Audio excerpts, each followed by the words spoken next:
Magtutungo si Calvin Abueva sa Converge Fiber X Ears kapalit ng 3 manlalaro. Si Calvin Abueva ay patungo sa Converge. Nakatakdang lumipat si Calvin Abueva sa Fiber X Ears, sa isang trade mula sa Titan Ultra, para kina Ray Suerte, King Car Alipio, at Mark Denver Omega.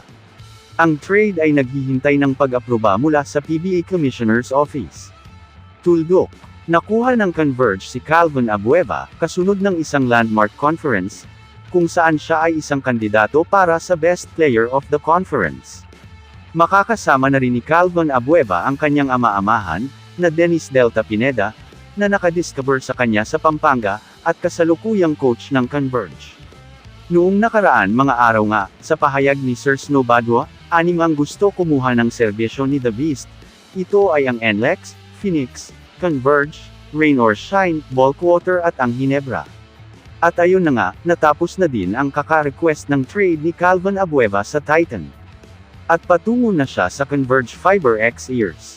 Inalok na nga daw siya sa Ginebra, Converge, Rain or Shine, NLEX, Blackwater, at Phoenix. Ngunit wala pang kumpirmadong koponan sa mga ulat natin noong mga nakaraan araw. Ang kasalukuyang PBA scoring champion ay humihingi ng trade, ayon sa kanyang mga post kamakailan. Converge ay kasalukuyang ang pinakamalamang na destinasyon, kahit na walang pinal. Pero ngayon, natupad na ang request ni Calvin Abueva. Papunta na siya sa Converge. Kapalit nila Ray Suerte, Mark Denver Omega at King Car Alipio. Ito din ang pagbabalik ni Abueva sa prangkisa ng Alaska, na nabili ng Converge Fiber X Ears. Kamusta mga idol? Sports Zone PH para sa sports news and update. Kung bago ka pa lamang dito sa channel ko, pindutin mo na ang subscribe button at notification bell para lagi kang update sa mga sports news.